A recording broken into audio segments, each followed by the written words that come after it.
अब हम बात करते हैं डेफिनेशन जो साइकोलॉजी की दी थी। Psychology is a science of consciousness, a knowledge which is related to the feelings of conscious. Conscious जो है वो हमारे माइंड का पहला पार्ट है। और जो लोग इस डेफिनेशन को मानते थे उनका ये बिलीव था कि किसी भी इंसान की साइकी को समझने के लिए उसके कॉन्शियसनेस को समझ लेना चाहिए। अमेरिकन साइकोलॉजिस्ट था जॉन डेवी, उसने psychology as a science of consciousness को डिफाइन किया। विलियम जेम्स जो है उसका भी बिलीव था कि किसी भी इंसान की साइकोलॉजी को समझने के लिए हमें उसकी कॉन्शियसनेस को समझना चाहिए। इसके अलावा उसने एक टर्मिनोलॉजी भी दी, स्ट्रीम ऑफ कॉन्शियसनेस, मतलब जो शऊर का बहाव है कॉन्शियसनेस का, कि वो चलता रहता है। क्योंकि इसका एक बहुत बड़ा प्रूफ ये भी है कि जब हम सो जाते हैं तो हमारा माइंड तब भी काम करता रहता है, और ड्रीम्स जो हैं वो उसका एक प्रूफ है। अगर सोते हुए माइंड काम करना छोड़ दे तो हमें ड्रीम्स कभी भी नहीं आए। अगर हमें ड्रीम्स आते हैं और हम बाहर के इन्वायरमेंट में कोई ना कोई चेंज होने की वजह से कुछ भी ऐसा गैर मामूली हो जाए तो हमारी आँख खुल जाती है। तो ये सब माइंड के एक्टिव होने की, उतना एक्टिव नहीं होता जितना जागते हुए होता है, लेकिन माइंड जो है वो एक्टिव होता है। और उसने इसके लिए टर्मिनोलॉजी जो दी स्ट्रीम ऑफ कॉन्शियसनेस की, वो यही है कि जो इसका बहाव है ये जारी रहता है, ये रुकता नहीं है, कभी भी नहीं रुकता। He divided the consciousness in two parts, focal consciousness and meridional consciousness. पहला फोकल है, इसमें ये होता है कि जिस चीज़ पे हमारा फोकस है इस वक्त, जैसे मैं बात कर रही हूँ मेरा फोकस इस चीज़ के ऊपर है, तो ये मेरा फोकल कॉन्शियसनेस है। इसके अलावा इर्द गिर्द जैसे मेरे साथ यहाँ पे लैपटॉप का बैग पड़ा है, या सामने कोई चीज़ और पड़ी है, वो चीज़ें जो हैं जो मुझे नज़र आ रही हैं और ज़हन में भी हैं, वो मेरा मेरिडियनल कॉन्शियसनेस है। इसका मतलब ये है कि आपका जो फोकस है उसके अलावा चीज़ें जो आपके शऊर में कॉन्शियसनेस में मौजूद हैं, वो आपका स्ट्रीम ऑफ कॉन्शियसनेस का दूसरा पार्ट मेरिडियनल कॉन्शियसनेस है।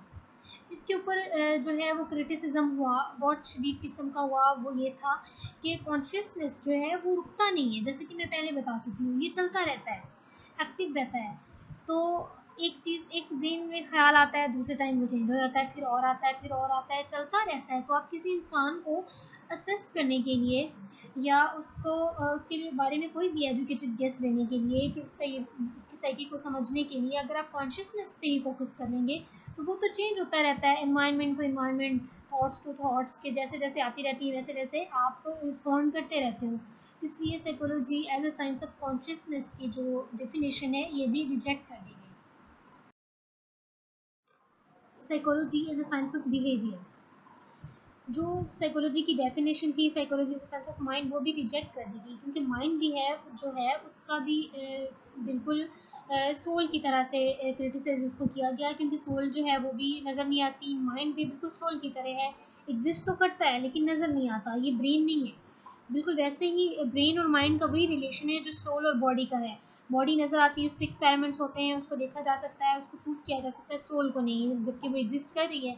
इसी तरह माइंड जो है, मेंटल एक्शन जो हैं और जो उसके पार्ट्स हैं या जो उसके एस्पेक्ट्स मैंने आपको पढ़ाया, वो सब चीज़ें एग्जिस्ट करती हैं। मेंटल प्रोसेस, हमारे थॉट्स, हमारे फीलिंग्स, सब कुछ एग्जिस्ट करता है, लेकिन हम उसको साइंटिफिकली प्रूव नहीं कर सकते क्योंकि वो नज़र नहीं आ रही। तो इसलिए वो डेफिनेशन जो है वो भी एक दफ़ा रिजेक्ट कर दी गई। लेकिन वही बात कि माइंड वाले जो डेफिनेशन थी उससे साइकोलॉजी को बहुत फ़ायदा हुआ, नई नई चीज़ें सामने आई, जैसे जो पार्ट्स ऑफ माइंड थे वो तब इंट्रोड्यूस हुए, अभी तक साइकोलॉजी में पढ़ाए जा रहे हैं और वो बिल्कुल करेक्ट थे, सही थे। अब बात करेंगे psychology as science of behaviour की। साइकोलॉजी में बिहेवियर किसको कहते हैं? ये वो बिहेवियर नहीं है जो आम जुबान में हम बिहेवियर कहते हैं, जो रवैया जिसको हम समझते हैं। साइकोलॉजी बिहेवियर कहती है ऑब्जर्वेबल एक्शंस को, जो नज़र आते हैं, जिनको देखा जा सकता है, जिनको रिकॉर्ड किया जा सकता है, फिर जिनके ऊपर एनालिसिस दिया जा सकता है, या जिनको प्रूव किया जा सकता है। जो साइकोलॉजिस्ट हैं उन्होंने जब उन सारी डेफिनेशंस को रिजेक्ट करते गए, सोल को, माइंड को, तो जब बिहेवियर की डेफिनेशन आई तो इसको बहुत पजीराई मिली। क्योंकि ये एक ऐसी चीज़ थी जिसको देखा जा सकता था, जिस पे एक्सपेरिमेंट्स किए जा सकते थे, जिसको रिकॉर्ड करके बाद में भी उसके ऊपर काम किया जा सकता था। इसलिए इसको बहुत पॉपुलैरिटी मिली और ये सेंटर ऑफ अटेंशन बन गई। और जो फाउंडर है बिहेवियरिज्म का, जो स्कूल ऑफ थॉट आगे जब हम पढ़ेंगे उसमें एक स्कूल ऑफ थॉट है बिहेवियरिज्म, उसका फाउंडर है जेबी वॉटसन। उन लोगों ने इसके ऊपर काम किया और उन्होंने माइंड वाली और सोल वाली डेफिनेशन तो पहले ही रिजेक्ट हो चुकी थी, फिर माइंड वाली को भी रिजेक्ट किया। उन्होंने कहा कि नहीं, हमें अगर साइकोलॉजी को साइंस का दर्जा दिलवाना है तो हमें ये माइंड और सोल इन सब डेफिनेशंस को रिजेक्ट कर देना चाहिए और हमें इस पे एज ए बिहेवियर काम करना चाहिए कि बिहेवियर किसी भी इंसान के को जानने के लिए, समझने के लिए, स्टडी करने के लिए, उसकी साइकी को समझने के लिए हमें उसके बिहेवियर को समझना चाहिए। जब हम किसी इंसान के बिहेवियर को जान लेंगे कि उसके बिहेवियर के पीछे क्या रीज़न है, वो ऐसे क्यों बिहेव कर रहा है, और इन सब चीज़ों को अगर हम जान लेंगे तब हम किसी भी इंसान को जानना शुरू कर देंगे। उसने जितनी भी टर्मिनोलॉजीज़ थी, कॉन्शियसनेस की, माइंड की, सोल की, सबको निकाल दिया। थॉर्नडाइक, पावलोव और स्किनर जो हैं, इन्होंने एनिमल्स और बर्ड्स के ऊपर बहुत काम किया, पिजन्स पे, चिंपैंजीज पे, और इस चीज़ को इंसानों के ऊपर अप्लाई किया। इस चीज़ पे क्रिटिसिज्म भी हुआ कि जानवरों के ऊपर एक्सपेरिमेंट किए, लेकिन साइकोलॉजी के, और वो इंसानों के ऊपर अप्लाई कर दिए। लेकिन बहरहाल साइकोलॉजी को जब पूरी दुनिया में जब इसकी शोहरत हुई, वो उसका सेहरा इन 4-5 लोगों की तरफ जाता है। जेबी वॉटसन है, थॉर्नडाइक है, पावलोव, उसका खास तौर पे जो डॉग वाला एक्सपेरिमेंट था, फिर स्किनर है। इन लोगों ने साइकोलॉजी को साइंस का दर्जा दिलवाने में बहुत अहम किरदार अदा किया, और जो साइकोलॉजी की डेफिनेशन थी as a science of behaviour, इसको बहुत पॉपुलैरिटी मिली।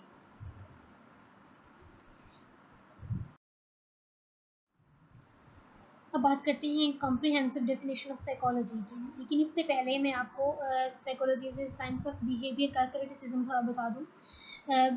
इसमें कोई शक नहीं कि बिहेवियरिज्म ने बहुत काम किया, साइकोलॉजी को बहुत शोहरत दी, उसको साइंस के बहुत करीब कर दिया, लेकिन इस पर क्रिटिसिज्म ये हुआ कि इंसान जो है उसकी फीलिंग्स, इमोशंस, उसका थॉट प्रोसेस, उसके मेंटल एक्शंस, जिनको बिहेवियरिज्म वालों ने, आइवन पैवलोव है या जेबी वॉटसन, इन लोगों ने बिल्कुल ही रिजेक्ट कर दिया, जो कि गलत है।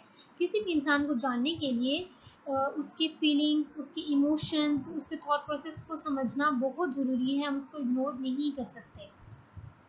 इसके अलावा एक बहुत बड़ा क्रिटिसिज्म बिहेवियरिज्म पे ये भी हुआ कि psychology as a science of behaviour कहने वाले जो लोग थे, वो ये समझते थे कि जो एबनॉर्मल लोग हैं वो साइकोलॉजी के सर्कल में नहीं आते, हमारा हमारा सब्जेक्ट नहीं है, हम सिर्फ नॉर्मल लोगों को डील करते हैं, जो कि गलत है।